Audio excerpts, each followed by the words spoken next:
Kamu itu siapa ya? Pitra, kamu itu siapa kamu itu? Porsimu apa? Nyuruh-nyuruh hakim agung yang ada di pusat untuk tidak mengabulkan permohonan PK ke 7 terpidana yang tidak bersalah, yang jelas-jelas rekayasa kasus.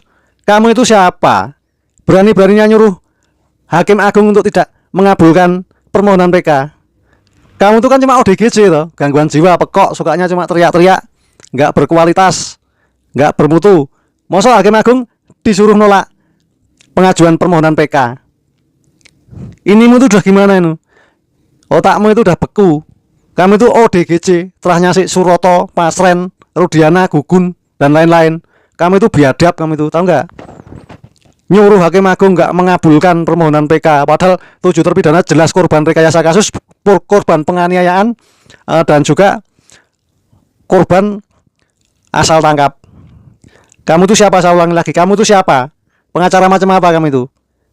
Nyuruh-nyuruh Kejaksaan Agung, hakim agung untuk tidak mengabulkan. Dasar oon, kamu itu ODGJ. Bahwasanya ya proses hukum ini tidak adil. Mereka sendirilah yang tidak adil dan menghalangi proses keadilan, di mana saya selaku korban untuk mendapatkan keadilan bagi klien saya. Tadi yang menghalangi siapa? Ya, yang menghalangi tadi dari advokat pemohon PK.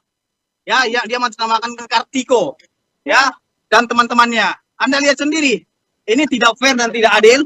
Saya meminta kepada Majelis Hakim Pengadilan Negeri Cirebon dan Majelis Hakim Agung Mahkamah Agung Republik Indonesia untuk menolak seluruh dalil-dalil permohonan PK yang diajukan oleh pemohon PK, karena mereka menghalangi keadilan untuk korban dan mereka menghalangi untuk tidak bisa diaksesnya pemeriksaan tempat hari ini bagi korban. Seperti Abang itu. sendiri dalam rangka apa bang kesini bang? Saya dalam rangka untuk mewakili klien saya, Aib Rudiansyah, karena dia mengetahui bagaimana TKP ini. Yang kedua, saya mewakili keluarga korban, Ibtu Rudiana.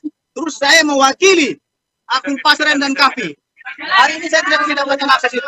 Allahumma sholli ala sayyidina Muhammad wa ala ali sayyidina Muhammad. Oke kawan, langsung kita gas saja ya, gaspol langsung menuju TKP ya. TKP 3 hakim langsung mendatangi ya. Hakim peninjauan kembali ya 6 terpidana kasus rekayasa pembunuhan Vina dan Eki mendatangi sejumlah lokasi ya. Salah satunya adalah tempat terjadinya pembinian Vina ya. Langkah ini diambil untuk mencocokkan keterangan saksi dan alibi yang diajukan oleh 6 terpidana. Dan majelis hakim bilang apa tadi? Majelis hakim, pengacara, dan jaksa juga mengunjungi lokasi-lokasi yang disebutkan di dalam perkara kematian almarhum Vina dan Eki pada jam 2-an ya, jam 2 siang ya. Tempat pertama yang dikunjungi adalah di TKP SMP Negeri 11 Cirebon di Jalan Saladara ya, Jalan Saladara. Oke lanjut ya. Nah ini yang bikin saya senang. Yang bikin saya senang tuh hakim tadi itu kalau nggak salah menanyakan sejumlah saksi, termasuk yang memberikan pertolongan pertama pada almarhum Vina dan Eki ya. Saksi menyatakan tadi bahwa mereka melihat almarhum Vina dan Eki mengendarai motor dalam keadaan senang sebelum jatuh menabrak tiang ya. Senangnya karena kena obat-obatan terlarang dan minuman keras, jadi rasanya happy banget. Dan sebelumnya memang dia putus cinta terus balikan lagi ya, terus fly ibaratnya gitu ya. Itu hakim cantik, ibu hakim yang cantik ya, yang bernama Rizka, mengajak semua ya yang hadir untuk berdoa bersama tadi itu, kalau nggak salah berdoa bersama ya. Dan berharap keterangan dari saksi dapat membantu membuat kasus ini menjadi lebih terang dan bisa membebaskan 7 terpidana. Dan kuasa hukum tertuju 6 7 terpidana, 6 dan 1, jadi 7 terpidana. Oto Hasibuan dari tim Paradi menyebut hasil ekstraksi ponsel milik Widi dan Mega, namun gimana ya tadi itu, Vina sebagai bukti novum yang scientific crime investigation, scientific ya, jadi bukti yang scientific atau benar-benar bukti yang valid. Dan hasil ekstraksi HP tersebut ya mengungkap ya, tadi saya inget-inget itu mengungkap apa ya, mengungkap bahwa almarhum Vina dan temannya masih berkomunikasi sesaat sebelum ditemukan tergeletak di jembatan flyover, itu jembatan Talun ya, di jembatan Talun pada tanggal 27 Agustus 2016, tepatnya di malam minggu. Jadi Bang Oto Hasibuan selaku ketua tim Paradi berharap bahwa hasil ekstraksi ponsel ini dapat menjadi ya, saya ulang ya karena saya lupa, jadi harus saya inget-inget dulu ya. Jadi Bang Oto Hasibuan itu sangat berharap sekali maksud saya itu bahwa hasil ekstraksi ponsel yang didapat dari ponselnya si Widi menjadi pertimbangan bagi majelis hakim di Mahkamah Agung untuk memutuskan bahwa para terpidana bukanlah pelaku pembinian dan mereka benar-benar tak bersalah. Oke, lanjut kawan ya. Jadi intinya untuk hari ini itu ada 2 berita. Berita yang pertama yaitu majelis hakim sidang peninjauan kembali atau PK terpidana kasus Vina mendatangi langsung tempat kejadian perkara terkait kasus almarhum Vina dan Eki di Cirebon di jembatan Talun flyover. Intinya itu yang berita yang pertama ya, langsung di tempat kejadian atau langsung di TKP terkait kasus ke pasangan sejoli. Dan ketiga hakim itu meninjau langsung jembatan layang atau flyover ya, hingga lokasi rumah Pak RT Pasren. Valid sekali. Dan yang kedua intinya ya, ini cuma ada 2 inti aja. Dalam agenda sidang peninjauan kembali terpidana kasus Vina, ahli digital forensik Risman Has, namanya Risman, maaf kalau salah mohon dikoreksi, ahli digital forensik Risman Hasialan kalau nggak salah namanya, Bang Risman gitu aja ya, dihadirkan untuk menjelaskan hasil ekstraksi chat antara ponsel Widi dan Vina dan juga Mega untuk mengungkap sebuah kasus ya, biar kasusnya menjadi clear, menjadi terang benderang, dan 7 terpidana segera bebas. Oke kawan, langsung nggak usah bosan-bosan ya untuk menyimak ini ya, langsung aja kita lihat tayangannya itu. Ada yang berani membuka film rumah, berani karena saya belum lihat ini nggak apa caranya. Orang berani itu kalau kancing belikan helmnya itu itu saya lihat pengendara di sini Pak, di sini banyak banget dalam.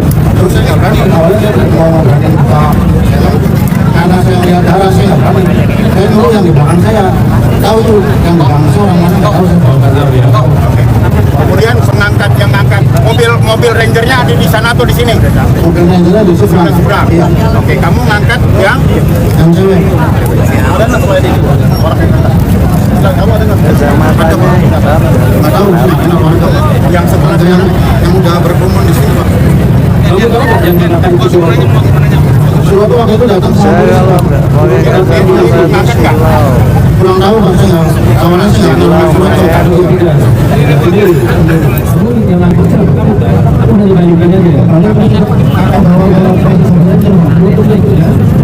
Oke kawan, dilanjut lagi ya. Dilanjut tadi Pitra CS, kuasa hukumnya Rudiana, AF, Masren, dan juga Nenek Elsa juga menghadiri, padahal tidak diundang.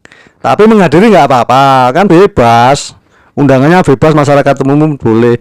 Cuma kedatangan Pitra itu bikin gaduh, seolah-olah ingin ngaco supaya acaranya itu buyar. Begitu mobil datang langsung diteriakin, dibully, diteriakin oleh massa, oleh masyarakat. Dan Pitra tetap meyakinkan bahwa di situ adalah kasus pembinian dan pemerkosaan, bukan kecelakaan. Itu yang diyakini Pitra. Walaupun di hati kecil Pitra dan Nenek Elsa itu sebetulnya tahu ya, dalam hati kecilnya tahu kalau itu kasus kecelakaan, cuma karena hepeng, karena cuan, belanya mati-matian, tetap dianggap sebagai pembinian dan pemerkosaan, dan menyatakan kepada hakim di Mahkamah Agung tadi teriak itu, Jangan dikabulkan, dia bilang gitu. Hakim di Mahkamah Agung itu lebih cerdas. Kalau hakim di Mahkamah Agung tidak mengabulkan, berarti hakimnya masuk angin, harus dipecat. Kayak hakim yang memutus Ronald Tanur itu ya, dihukum bebas, padahal penganiayaan dan pembunuhan, dihukum bebas, akhirnya hakimnya dipecat.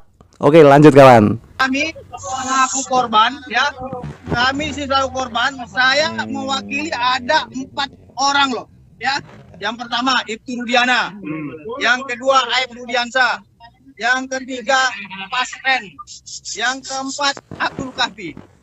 Hari ini saya ingin memastikan apakah pemeriksaan setempat itu pemohon PK ini menyampaikan keterangan yang benar atau tidak.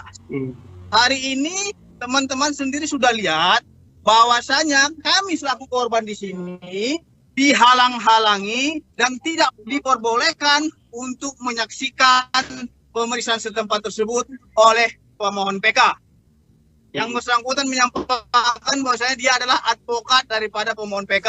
Tentu ini sangat kita sesalkan sekali tindakan-tindakan daripada para terpidana ini yang menghalang-halangi untuk melihat langsung pemeriksaan setempat yang dilakukan oleh Pengadilan Negeri Cirebon. Ya, Anda sudah lihat, mereka mengatakan bahwasanya ya proses hukum ini tidak adil. Mereka sendirilah yang tidak adil dan menghalangi proses keadilan, di mana saya selaku korban untuk mendapatkan keadilan bagi klien saya. Tadi yang menghalangi siapa? Ya, yang menghalangi tadi dari advokat pemohon PK. Ya, dia menamakan Kartiko. Ya, dan teman-temannya. Anda lihat sendiri, ini tidak fair dan tidak adil. Saya meminta kepada Majelis Hakim Pengadilan Negeri Cirebon dan Majelis Hakim Agung Mahkamah Agung Republik Indonesia untuk menolak seluruh dalil-dalil permohonan PK yang diajukan oleh pemohon PK karena mereka menghalangi keadilan untuk korban dan mereka menghalangi untuk tidak bisa diaksesnya pemeriksaan tempat hari ini bagi korban.